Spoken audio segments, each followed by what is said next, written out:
नमस्कार, छोटी सी आशा में आपका स्वागत है। आज हम बात करेंगे राजस्थान की उन महिलाओं की जो पढ़ी लिखी न होने के बावजूद, गरीबी और बेरोजगारी के बावजूद घर परिवार की आर्थिक जिम्मेदारियां बखूबी निभा रही हैं।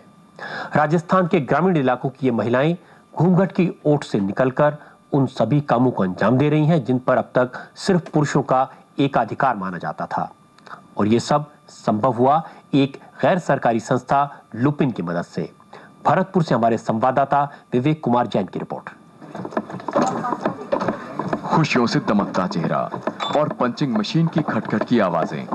भरतपुर जिले के नांगला धाकड़ गांव की आत्मविश्वास से लबरेज ये महिलाएं तांबा, पीतल और दूसरी धातु की पत्तियों को बड़ी सफाई के साथ काटने के काम में मशगूल हैं। इस काम में ये इतनी माहिर हैं कि पलक झपकते ही ऐसे टुकड़ों का अंबार लगा देती हैं, जिनसे बाद में वे घुंघरू और पाजेब तैयार करती हैं।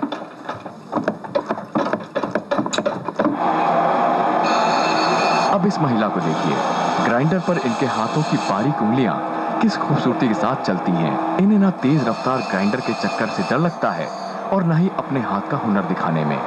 बेजान पत्थर के टुकड़े तराश कर चमकता नगीना बनाने में इनका जवाब नहीं। नगीना काम करें 2 साल है गया। तो किस तरह से नगीना आप बनाती हैं, क्या करती हैं? पहले चिपका में, फिर चिपका के ऊपर कटिंग करके फिर घिसाई करें, फिर पॉलिश करें। बाकी लुपिन संस्था, इसने आपकी क्या मदद की? इन्हें हमको लोन दिया, लोन से फिर हमने मशीन लगाई है, फिर याते हम धंधो कर रहे हैं। बेरोजगारी बैठे रहते, खेती इतनी होती नहीं है और अकाल भी पड़ता है, इसलिए यहाँ पे बेरोजगारी है, औरत घर पे थाली बैठी रहती हैं, तो इसलिए यहाँ काम किया है। कितनी महिलाएं आप ये काम कर रहे हैं? यहाँ करीब अब तो 10-15 औरत ऐसी हैं जो सीख चुकी हैं इस काम को, अब कर चुकी हैं और सब सीख रही हैं। कितना पैसा कमा लेती हैं? एक औरत कम से कम इसमें 3000, 2500 भी, जैसे काम के ऊपर है। खुश्क और सख्त पत्थरों को तराशना और कूट कूट कर उन्हें चक्की के लायक बनाने की कला कोई इन महिलाओं से सीखे। ये अपने काम में इतनी माहिर हैं कि कोई ये नहीं कह सकता कि इस काम को सिर्फ पुरुष ही अंजाम दे सकते हैं। इन महिलाओं को पत्थर तराशते देखकर मेहनत के इंतहा दर्जे का एहसास होता है। बात चक्की की हो रही है तो इस महिला को देखिए, आटा पीसना इनके बाएं हाथ का खेल है। ये घर में ही आटा चक्की लगाकर अपनी जिंदगी बेहतर बनाने में जुटी हैं। ज्यादा दिन नहीं हुए, थोड़े दिन हुए, 15 महीना ही हुए। कितने पैसा कमा लेते हो आप? 50-60 ऐसे। और जो कमेटी ने आपको कितने पैसे दिए? लुपिन कमेटी ने कितने कर्जा दो? इनके 15-20 मिले बस, सब उनको बटा के। और चुकाती कैसे हो आप पैसे? वापस कैसे करती हो? थोड़े थोड़े करके चुकाते हैं। सस्ता हमको लोन दिया सा। तो उस लोन से क्या किया आपने? लोन से जी चाक कोई धंधा किया सा। कितने पैसे बच जाते हैं आपको? जिनको बच जाते हैं, हमको 20,000 खरीद के लाते हैं, 10,000 मजदूरी लग जाते हैं और 15,000 रुपया हमको बच जाते हैं। और महिलाओं का ये ग्रुप तांबे की चेन बनाने में पूरी लगन के साथ जुटा है। इस दौरान आग से खेलने पर भी इन्हें डर नहीं लगता। महिलाओं को छोड़िए, कम उम्र की लड़कियां भी इस काम में महारत का भरपूर नमूना पेश कर रही हैं। हो भी क्यों ना, ये काम इनकी आमदनी का जरिया जो बन चुका है। ये आगरा से कच्चा माल आता है, चेन, इसकी पटा बनता है। तो आप कितने साल से कर रही हैं? 2.5 साल हो गए। तो ये काम करने की प्रेरणा आपको कैसे मिली? क्यों किया आपने काम? पैसे कमाने के लिए। तो आपको किसने बताया कि ये करना चाहिए, या किसने आपकी मदद की? घर वालों ने।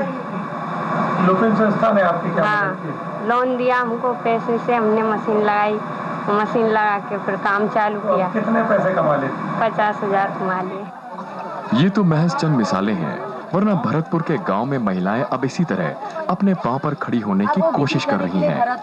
ग्रामीण महिलाएं अपनी आमदनी और मौजूदा जिंदगी से इतनी संतुष्ट हैं कि घर के चूल्हे चौके और अपने अपने काम से गीत संगीत के लिए भी फुर्सत के चंद लम्हे निकाल लेती हैं। खुशियों भरी इस तरह की जिंदगी अब भरतपुर और आसपास के गांव की महिलाओं के लिए आम बात हो चली है, और ये सब संभव हो सका है एक गैर सरकारी संस्था लुपिन की मदद से।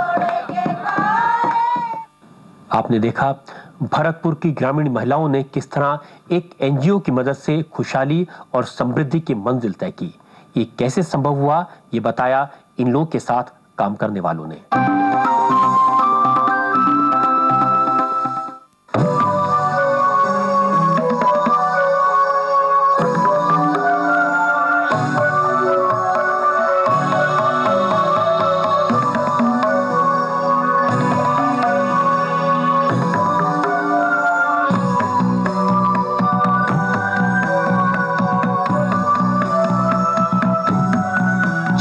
की राह हर रोज रात 8:50 पे इंडिया टीवी पर।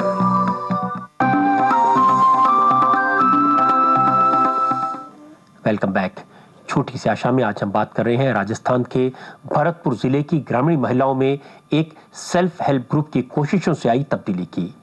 इनकी जिंदगी कैसे बेहतर बनी, कैसे संभव हुआ इन महिलाओं में इतना जबरदस्त ट्रांसफॉर्मेशन, हमने पूछा यहाँ काम करने वाले एक सामाजिक कार्यकर्ता से।